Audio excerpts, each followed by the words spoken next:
Exatamente essa palavra que você falou, a necessidade, a dependência. Quando a pessoa não consegue mais ficar sem utilizar a internet, ela realmente está viciada, está dependente desse uso.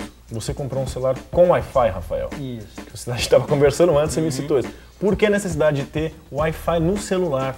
No caso, a necessidade de eu precisar entrar, mandar alguma mensagem, conversar, ler alguma coisa que eu esqueci, que está no meu e-mail, em algum lugar que tem Wi-Fi, né? Então, paguei R$100 mais caro no celular igual o outro, sendo mais barato, por causa do Wi-Fi, caso necessite de alguma urgência. E você acha que vai acontecer essa urgência? Sim, já aconteceu algumas vezes também, porque ajuda no meu trabalho, né? Quando eu vou cobrir alguma feira, alguma coisa, eu já mando uma mensagem ali, já publico na hora, já fica bem, agiliza muito o processo. Uma vez que a pessoa tem essa ferramenta, então realmente ela pode utilizar, ela gera maiores necessidades, mas também gera maiores potenciais de uso. Então uma vez que ele tem essa ferramenta, ele pode sim utilizar mais em quantidade de vezes o que ele utilizaria sem. Então ele acaba se adaptando a essa nova contingência, a esse novo recurso. Quem sabe se ele não a tivesse antes, ele poderia se adaptar de uma outra forma, mais ou menos funcional, sem o uso dessa ferramenta. Eu acho que o parâmetro principal para a utilização da internet é o seguinte: a internet é uma ferramenta para o nosso benefício. A partir do momento que a gente começa a ficar dependente e trabalhar para a própria internet, aí essa relação fica disfuncional.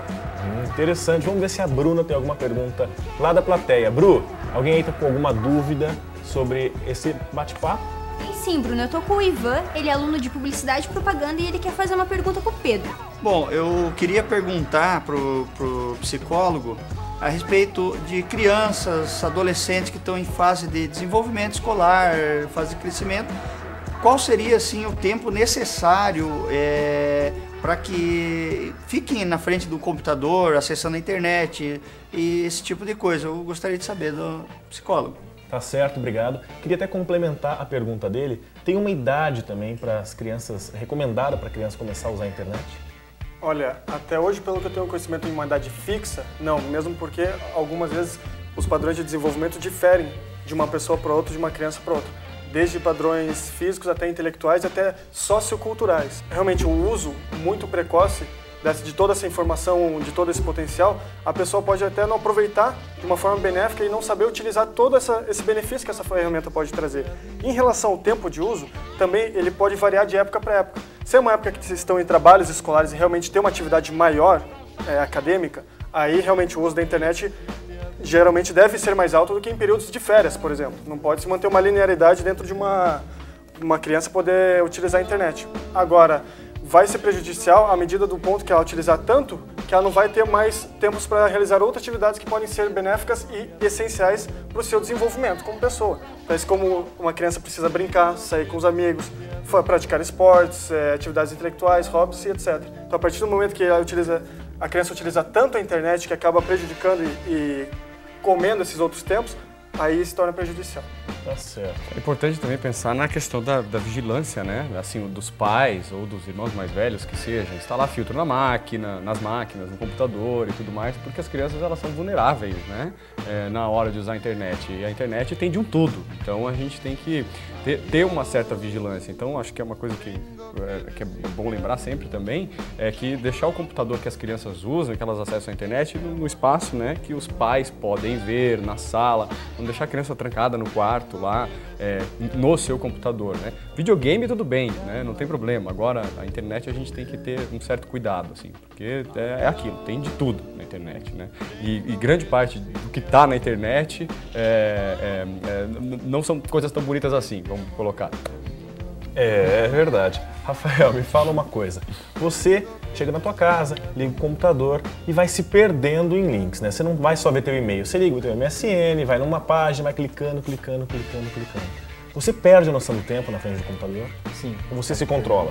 Sim, não. Acaba perdendo às vezes. A maioria tenta me controlar, principalmente no próprio trabalho, a intenção é procurar coisas, procurar links. Então eu vou clicando, mas aí quando dá a hora eu pego, finalizo, eu falo, não, vou acabar por aqui. Mas às vezes quando é hobby, final de semana mesmo, tem final de semana que eu nem ligo o computador, mas às vezes eu ligo e passou a noite, passou o final domingo, de semana inteiro. Ou o final de semana inteiro. Aí eu fico lá, mas não vendo só coisas ruins. Às vezes acaba com uma coisa interessante que me fixa e eu acabo procurando mais sobre ela. A pessoa, tá certo. A pessoa pode perder convívio social? Olha, em casos extremos, sim. Porém, não para chegar a perder o convívio social é muito difícil, porque o próprio homem é um ser social. Então, para chegar nesse nível, realmente já é algo patológico, já é algo que é realmente muito extremo, que prejudica completamente todas as faces da pessoa, do indivíduo. Tá certo. Bruna, perguntas aí da plateia? Tô aqui com o Diego, ele faz jornalismo e ele quer fazer uma pergunta pro professor Jason sobre segurança. Professor Jason, qual é a dica que você dá para quem acessa a internet? Tem várias coisas, né? Vamos lá. Se, por exemplo, máquina de uso pessoal, né? Em casa, essas coisas. Existem vários softwares para garantir a segurança que são gratuitos. Antivírus, filtros e essas coisas. Agora, quanto ao uso da internet, por exemplo, você vai numa lan house, digita seu e-mail, sua senha, ou acessa o banco, né? Não é recomendado, né? Porque nesses lugares você tem um trânsito muito grande de pessoas e algumas pessoas baixam coisas ali na máquina, mesmo que não possa, né? As pessoas têm habilidade para isso. E aí você tem que ter muito cuidado no que você coloca no computador. Informação pessoal, entrar em sites em que você vai colocar CPF, RG, dados pessoais, né? Informar o seu endereço, a sua localização. A mesma coisa no que diz respeito ao uso das redes sociais, né? Volta e meia, alguém no Twitter ou nos sites de relacionamento, Orkut, Facebook, qualquer um desses, as pessoas colocam o número de telefone, colocam o que vão fazer, né? Então são coisas que a gente tem que cuidar na hora de usar a internet. Você publica as coisas, mas para quem você conhece, né? Não para todo mundo. Então a gente não pode deixar as coisas em aberto. E ter esse cuidado de sempre também mudar as senhas, né? Principalmente, não só de e-mail, né? E banco eletrônico, né? É bom usar em casa, né? Que você sabe que você tem um controle maior sobre a máquina e pode rastrear o que está acontecendo. Se acontecer alguma coisa. É verdade. Pedro, quer complementar? E também é importante relatar que existe uma relação recíproca. Quanto mais se desenvolve os antivírus, por exemplo, mais se desenvolve a competência para ultrapassar essas barreiras e entrar dentro dos computadores. Então, é uma relação interdependente uma da outra. É interessante analisar esse ponto também. Aquela coisa, software gratuito, por exemplo, antivírus, né?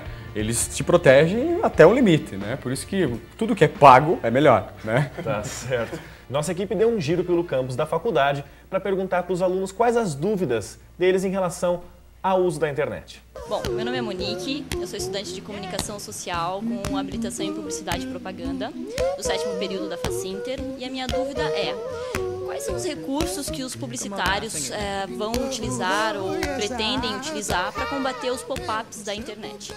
Boa pergunta.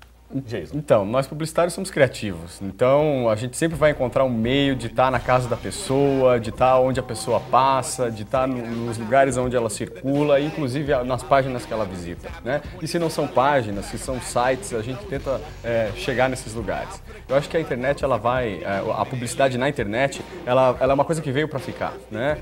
A televisão, o jornal, desde que eles surgiram, a publicidade é um elemento financiador disso, é um elemento que sustenta esses meios, faz parte da coisa e é inevitável. Então, por exemplo, hoje você vê um vídeo no YouTube e você tem que ver anúncio, né? Às vezes você tem como desativar esse anúncio, mas, por exemplo, se você entrar no site de uma televisão como a Globo, Rede Globo ou da Record, esses canais abertos que publicam conteúdos na internet também, a gente é obrigado a esperar ali uns 10, 15, às vezes 30 segundos para ver um anúncio. Os grandes portais da internet também fazem isso.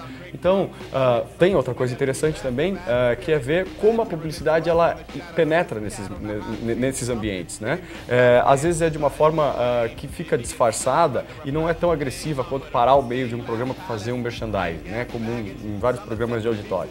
Então a publicidade ela encontra maneiras, digamos, elegantes, né, de estar nesses meios e os internautas, os usuários, eles acabam simpatizando e não acham aquilo agressivo nem algo que incomoda. Veio para ficar e vai continuar. É verdade, Rafael. Você como internauta nota os comerciais, as propagandas, a publicidade, ou você já vai fechando, bloqueando e espera passar?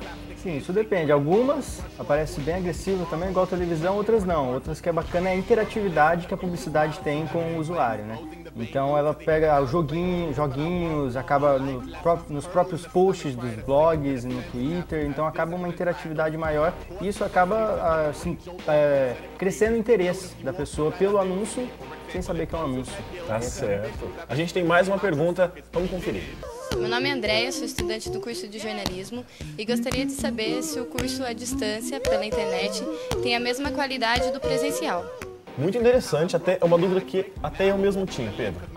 Bom, no meu caso particularmente, eu faço um doutorado pela Universidade Autônoma de Madrid.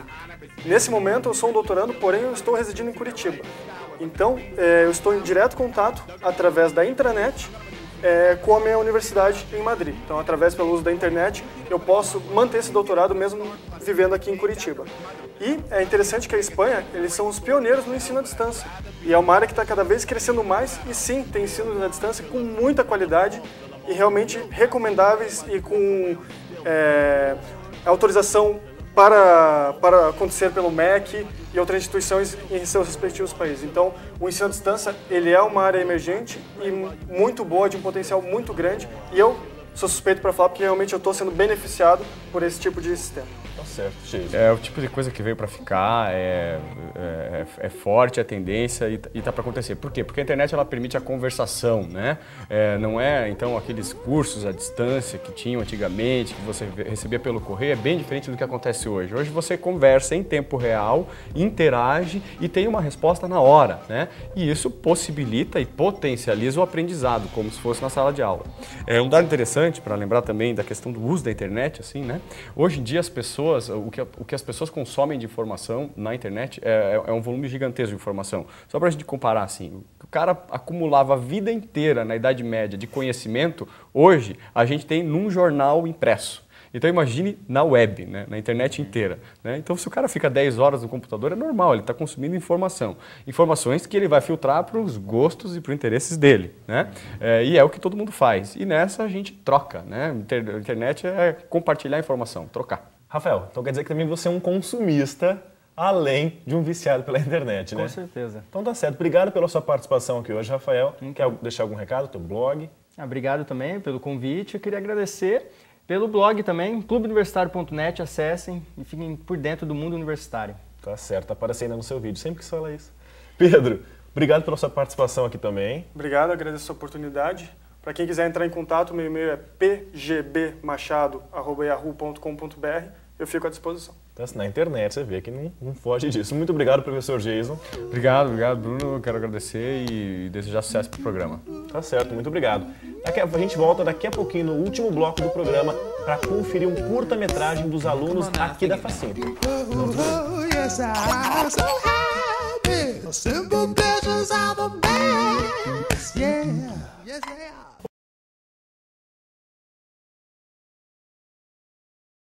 I'm so happy. The simple pleasures are the best. Yeah. Yes, they are.